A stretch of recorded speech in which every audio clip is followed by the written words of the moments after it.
Well, despite sagging consumer confidence and Irene's impact on the eastern coast, some retailers still managing to report solid gains for August. CNBC's Bertha Coombs joins us with the highlights. Hey, Bertha. Hey, Mandy. Maybe it was a little bit of retail therapy with all of the debt ceiling and market angst in August, but overall, sales were fairly solid. And add in some of that shopping for Irene. Sales were up about 4.5%, according to Thomson Reuters. It's slightly below the estimates overall. Department stores were the weak link, up about 2% versus 3% estimate. Discounters did very well, and teen apparel makers did very well. Let's take you through the mall and show you some of the big winners there.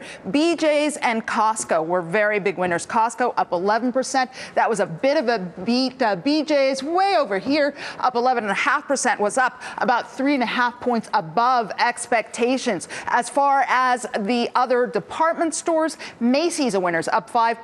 Nordstrom's a very big winner in the luxury space, up 6.7%, but they're mostly up out west. Think about that. In terms of department stores in the luxury area, Saks Fifth Avenue, with a miss, came up 6.1%. That was below expectations. They did blame the store for that. The Limited, very strong as well, up 11%. And the Buckle, with not much presence down here on the left, on the East Coast, was up 8.3%.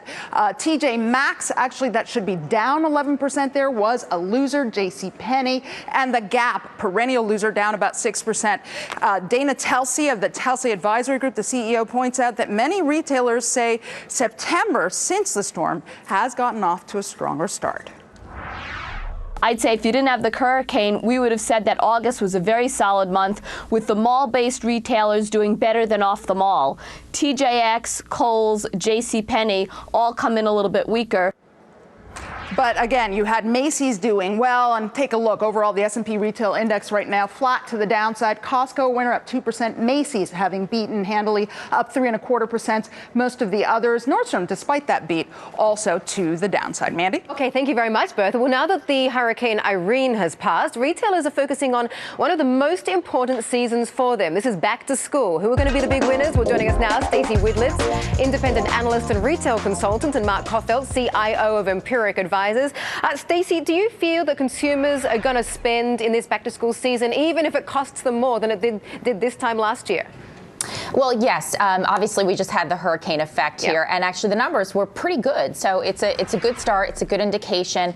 I think certainly for the high-end retailers, they will recapture some of the sales that were lost. But, you know, we're seeing still that pressure in the middle income range and the companies that sell basics. So the usual suspects disappointed today. JCPenney, Gap, and Kohl's, and the high-end outperformed. But, you know, in general, I think we're off to a good start. What do you think, Mark, especially when you consider the number of people along the East Coast who are really still literally mopping up after Irene? They don't have time to shop right now, huh?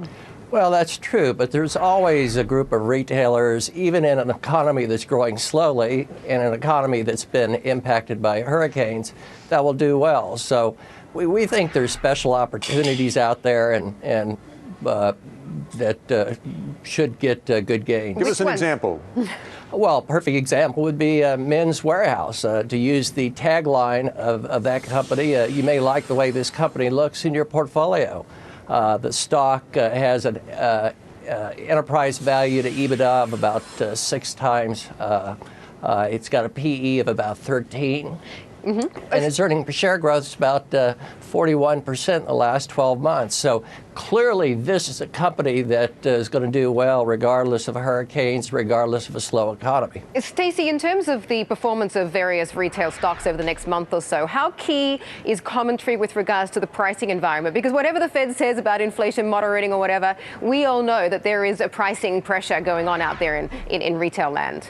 Absolutely, Amanda. That's a great point. And I think the big issue is going into holiday. We know that the input costs for retailers are up double digits. So if the environment is off to a tough start for some of the retailers like JCPenney and Kohl's, do they get very promotional here? We heard one comment today from Kohl's. They did say that they're going to sharpen pricing because comps were disappointing. So does that raise the question, how competitive does the environment get?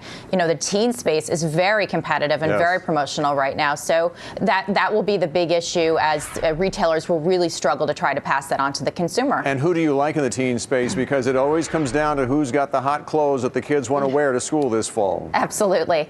And again, I think you stay away from the basics. Aeropostale, American Eagle. The inventories are very high at American Eagle. I think you look at the retailers that have pricing power. So that would be Abercrombie in the teen space, if that is a name.